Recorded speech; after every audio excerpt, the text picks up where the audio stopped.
Hi, hello, and howdy, and welcome to Of Goths and Goblins, the show where we talk about monsters, both real and imaginary. I'm that crushing sense of the vast emptiness of space, DeLaney. Emma, please make a goblin noise.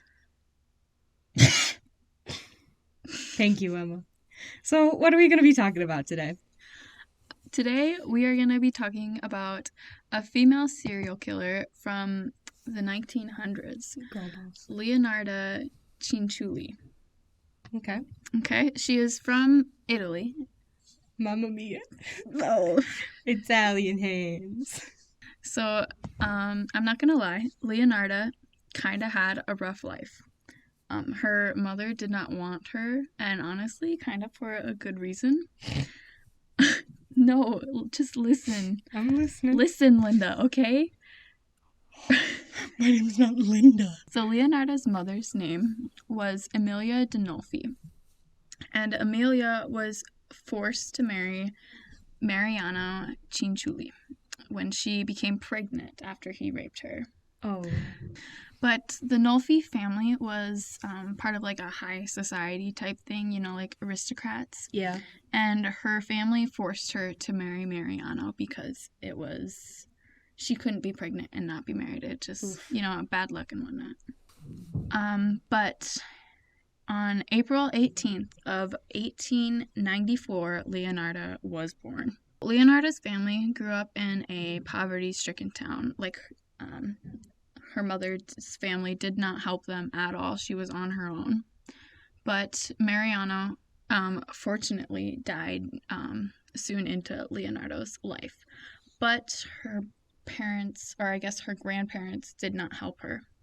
But she did remarry Emilia, not Leonardo. Leonardo's a child. Emilia is her mother. For some reason in my head, I keep thinking Leonardo's a man. No. I know she's not, but she's for not. some reason. But Leonardo's mother, Emilia, remarried. It didn't really help the family's financial system at all.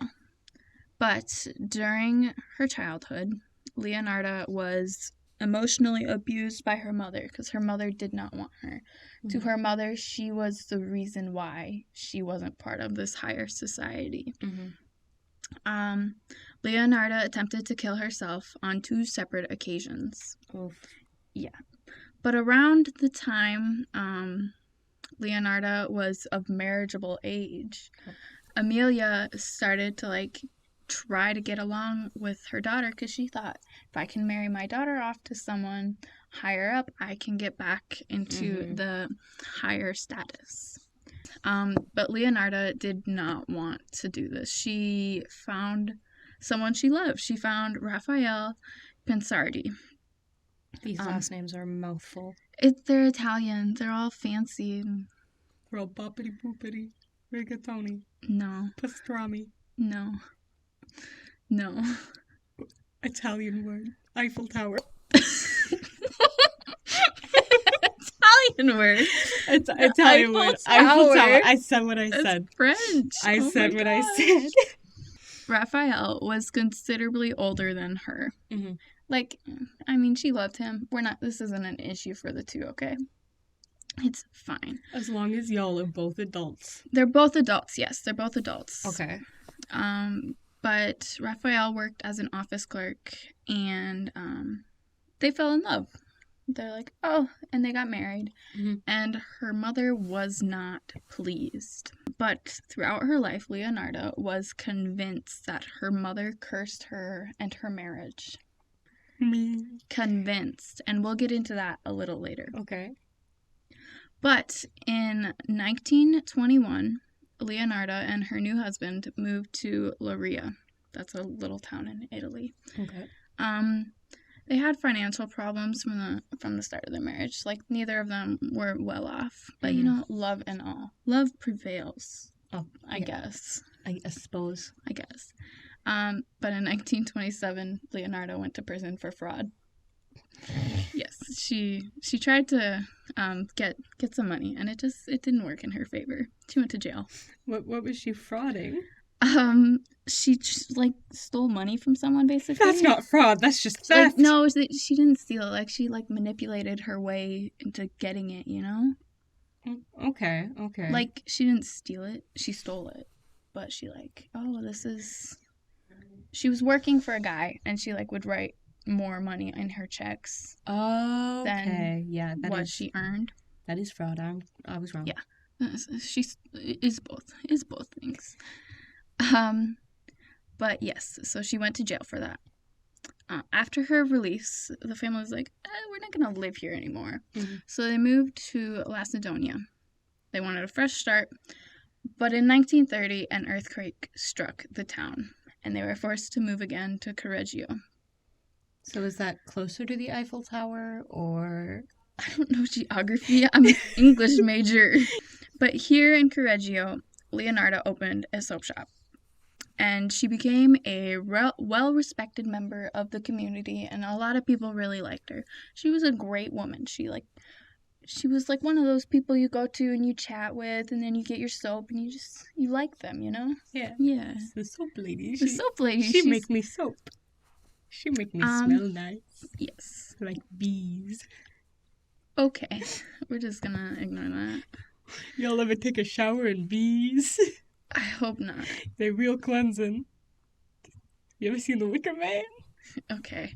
So, throughout her life, Leonarda had 17 pregnancies. Okay. That's a lot. It is a lot.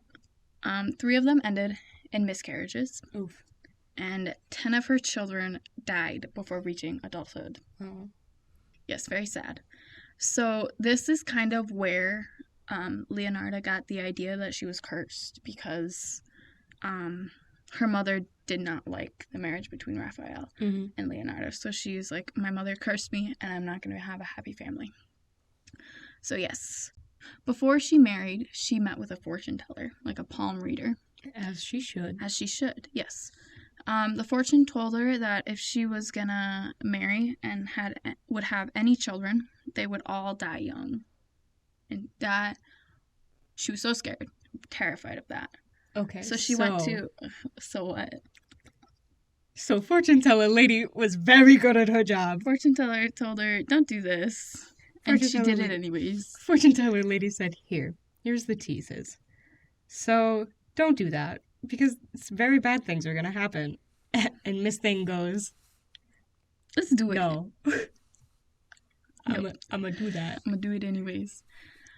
No, but she met with another fortune teller, because she's like, second opinion and all that. And the fortune teller told her she saw prison in the right hand and a criminal asylum on the left. I'm not sure I understand how palm reading works, but I'm just gonna say, okay, this lady knows what she's talking about. Would you like? No, I don't want to. I can give you a brief synopsis. No. Essentially, it's just 2 paths, right? They're options that you can have. Right? And so on one hand, you could go down this path, but on the other hand, you could go down this path. Right? So it's like there are 2 paths that your life can go in. Mm-hmm. That's my brief overview. Continue. Okay. So this is all this stuff's happened to her. Mm-hmm. Very sad, very sad. She's committed fraud. She ain't do much so far. Mm-hmm. But in 1939, World War II broke out, and she is in Italy. So that means Mussolini is in charge. Mm. And Mussolini began to recruit for the military. And Leonardo's eldest son, Giuseppe, joined the military. Okay.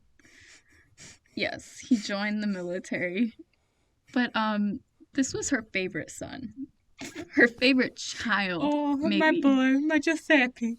Oh. And she was absolutely terrified for his safety. Mm-hmm. So she thought the answer would be human sacrifice. As it always is. Human sacrifice will save my child. Yes. But, yes, so it was great. She's like, I've decided this is going to happen. Me. But at her soap shop that she set up, she was actually a fortune teller herself. I love her. Yes. I love this woman so much. She was a fortune teller herself, and she would just like read people's palms and then give them their soap, and everyone really liked her. That's the life, honestly. But then a woman by the name of Faustina Setti came looking for help. Okay. So Leonarda read her palm and said, "Oh my gosh, I see a husband in your future." Mm-hmm. And Seti was like, "Oh my gosh, this is great. Who am I going to marry?" And Leonardo's like, "Oh, I know someone. I know someone in this town, this area, 3 towns over or whatever." Okay. Yeah. And so Leonardo told Seti to write some letters and postcards so she could send them to her family when she's there. Mm-hmm. And then on the day of departure, Leonarda drugged her. She drugged her and murdered her. She took her head off with an axe, okay? She killed her with an axe and cut her up into 9 pieces. That's very specific. It is. She liked the number 9, I guess, okay? Okay, give me a second. So that's 1, 2, 3, 4, 5, 6, 7, 8. Where's 9? Because I have head, both arms, both legs, torso, and then in this Maybe story the torso it's at the too, knees. you know? I don't know. I didn't look into that. I wasn't really inclined to look into that. Well, you should have. My bad. You know, research it yourself if you want. But not only did she kill her and hack her into 9 pieces, she collected her blood. Iconic. Okay. Oh, wait. Oh, is this the sacrifice? No. Well, yes. Mainly just, I'm gonna kill someone. That's not really a sacrifice. That's just murder. No, because in her mind, she thought, if I kill this person, my son is gonna have life. Like, you know, like, don't take my son's life, take this person type thing. To her, it was human sacrifice. Oh, I guess. But, like, also... No. Okay. Well... It's Leonardo. She's killing people. Okay. No, I'm still trying to figure out what 9 body parts. I see you counting your body parts over here. I'm trying. It's baffling me. So we're just going to move on to the second victim while you're counting your body parts.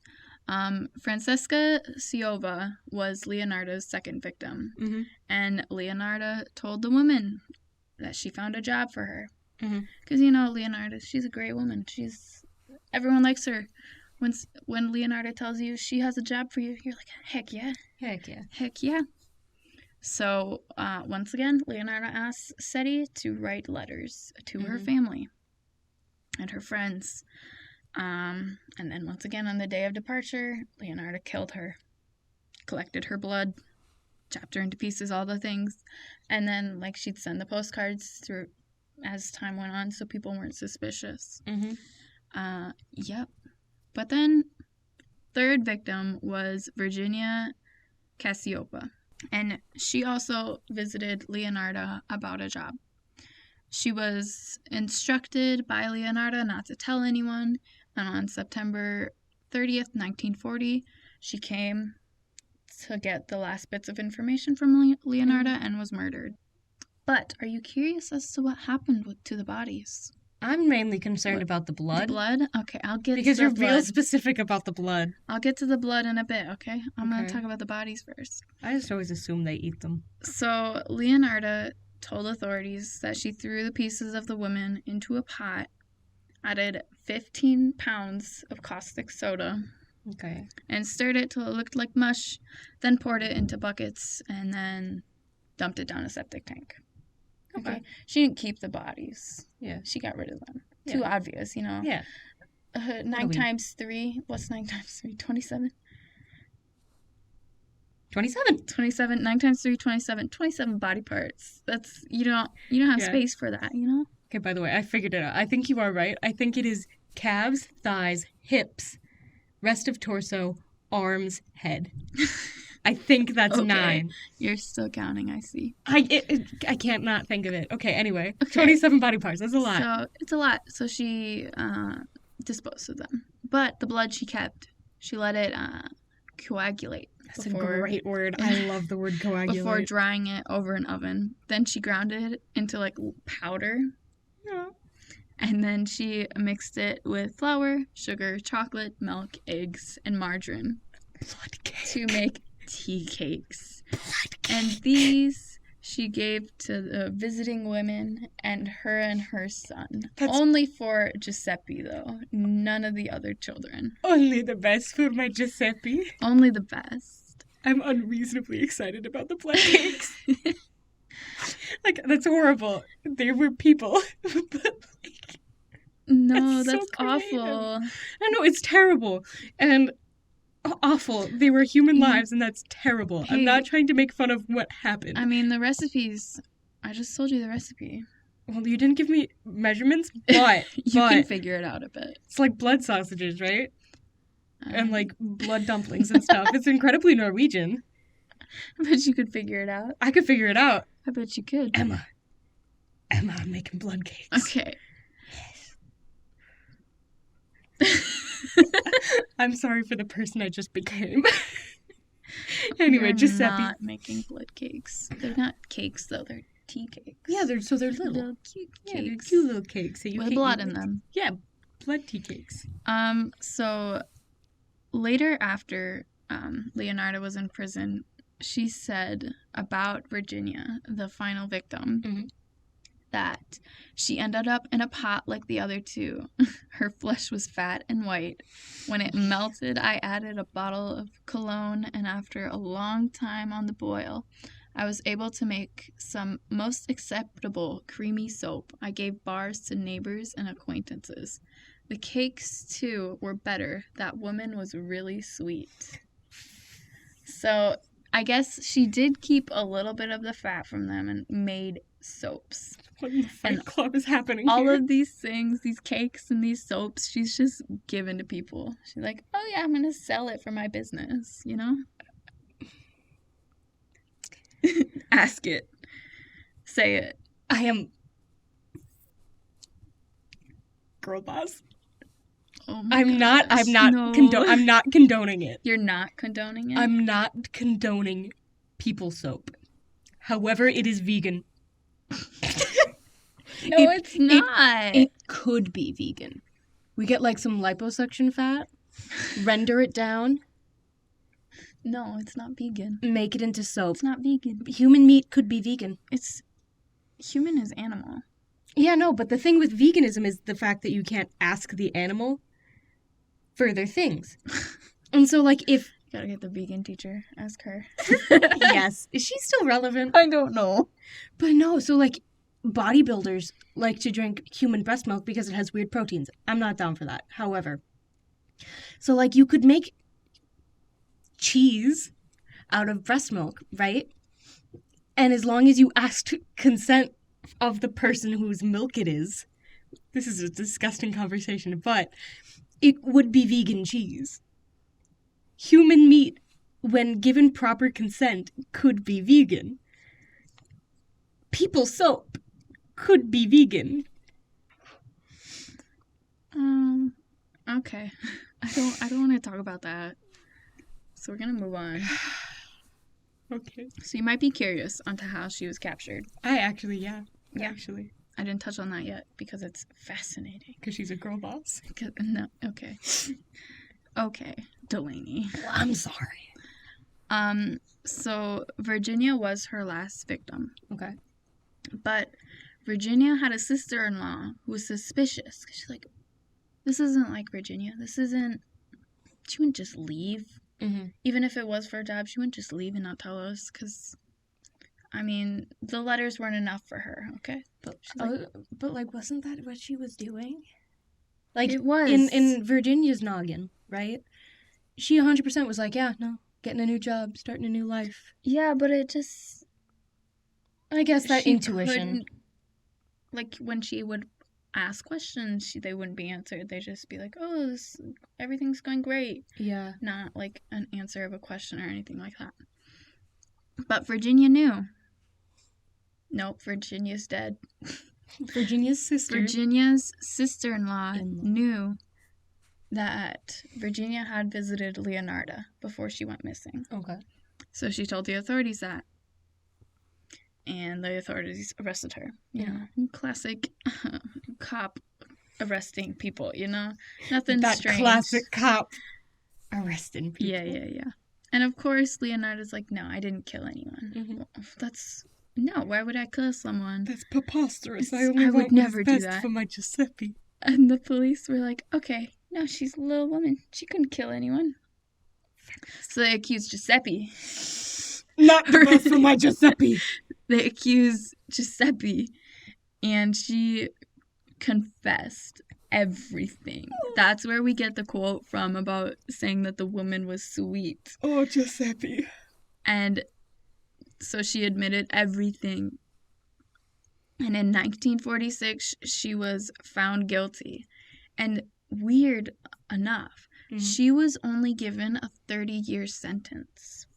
Okay. For killing 3 people. She only had to go to jail for 30 years. Huh. Well, I guess that's 10 for every one person, and it's the 1940s? 40s? Yeah, 1940s, World War II time. Okay. And, like, women. They don't Women? do any harm. Women do crimes? Preposterous. That's weird. But no, and so in 1946, she was found guilty and given a 30-year sentence. And the future teller was actually right, because she did spend 3 years in a criminal asylum as well. Ooh. And then on October 15th of 1970, Leonarda passed away in a women's criminal asylum. Okay. She was 76 years old when she died, and so a museum in Italy still has some of the pots she used to boil her victims. That's incredibly morbid, and I love it.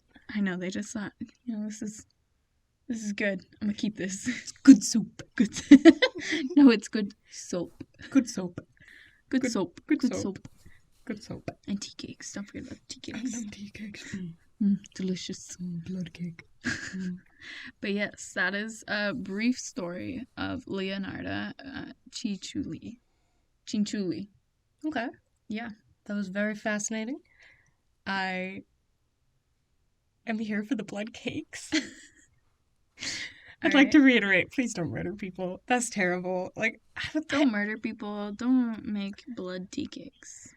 Well, maybe you can make blood tea cakes, just not people blood tea cakes. No. Because, like, there's, like, the Norwegian... I said about it earlier, I don't know why, but when you said not people, I immediately thought dog. Well, that's like not the family people. Pet. We talked about this last week, Emma. No. Emma, no. Not the would you rather. Okay. Hamster, maybe? Or, the more traditional meats. Rabbit. Rabbits? Deer. Yeah. Those are fine. I was thinking maybe pig. Pig? Oh, yeah. Because I don't have a pig, though. But... Are we killing these animals, or are we... No, you can get it from a butcher. Just draining their blood. Oh, a butcher. Okay. Yeah, because, like, there's, like, a Norwegian, like, food. I think it's Norwegian. I don't know. My great-grandma Inga used to make it all the time. It's, like, blood sausages and, like, blood dumplings and stuff. And they're kind of gross, but also kind of good. And it's just, like, you make a little, like, cake of blood and, like, flour and stuff, and you, like, smush it all together. Mm-hmm. And they, like, they taste like pennies. I mean, yeah. But, like... They're kind of good, but, like, also... like the taste of pennies. Dude, when I was a kid... pennies. But it's not relevant. It's always relevant. When you have something so stupid, how could it not be relevant? Exactly. So, now that we've gotten completely derailed, thank you for listening to Of Goths and Goblins. Please rate and review us on Apple Podcasts if you feel like it. And, if you want to be... like, more in-depth of this stupidity, you can follow us on Instagram and TikTok at Of Goths and Goblins, spelled like that, all one word. As always, links are in the show notes, and remember, is the grass wet, or is it just cold? Either way, you're gonna have a bad time.